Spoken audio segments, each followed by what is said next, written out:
사진을 보시듯이 강남역에 침수가 되기도 하고 또 태양광을 만든 다음에 또 뭐 홍수가 나기도 하고 외국에서는 최근에 뉴욕이나 독일이나 이런 데서도 큰 비가 나서 홍수가 났다고 하는데 그 원인이 지구온난화, 탄소다 그러면 답이 없어요. 홍수라는 것은 쉽게 얘기해서 이제 배탈과 비교를 했습니다. 어떤 사람은 2그릇, 3그릇 먹어도 배탈이 안 나는 반면에 어떤 사람은 조금만 먹어도 배탈이 납니다. 그래서 배탈의 원인은 이렇게 봅니다. 평소의 식사량보다 더 많이 먹기 때문이다. 그래서 양이 2그릇, 3그릇 이런 뭐 절대량보다는 상대량이 중요한 거죠. 하수도의 용량이 크면은 아무리 큰 비가 와도 넘치지 않습니다. 근데 시설의 용량이 작으면 작은 비가 와도 넘칩니다. 그래서 저는 홍수의 원인은 시설의 허용량보다 더 많이 빗물이 들어오기 때문에 홍수가 발생하는 것이다라고 원인을 얘기하고 대책으로는 첫 번째, 하수도나 하천의 용량을 늘리자. 두 번째, 하수도나 하천으로 들어오는 양을 줄이자. 이거는 배탈에서 얻은 교훈과 똑같습니다. 잔디밭 같은 경우는 10이라는 비가 오게 되면은 한 3 정도밖에 안 내려가요. 왜냐하면 땅속에 뭐 침투되거나 잠깐 있기 때문에. 근데 그 잔디밭을 아스팔트 포장으로 다 바꾸면은 10이라는 비가 오게 되면 9라는 비가 나와가지고 이때 유출 개수가 0.9라고 얘기를 합니다.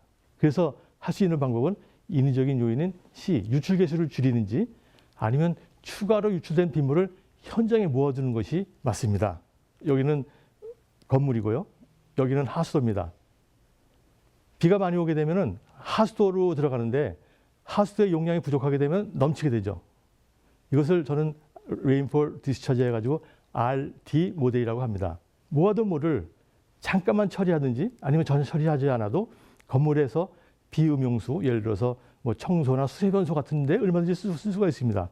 광진구에 있는 주상복합 아파트는 원래 건국대학교 야구장 부지였어요.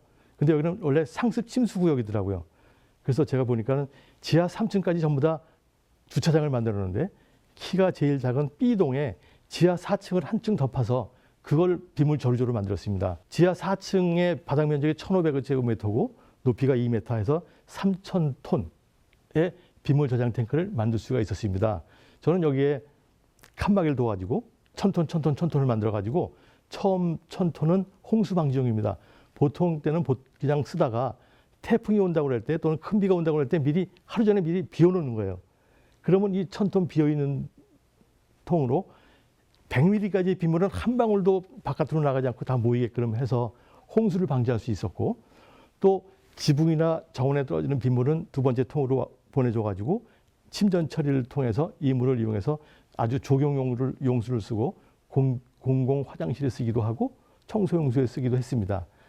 그리고 세 번째 통은 비상용수로서 소방용수 또는 비상용수를 쓰는데 여러분 소방차 커다란 거가 몇 톤씩 갖고 다니는지 아세요? 10톤입니다.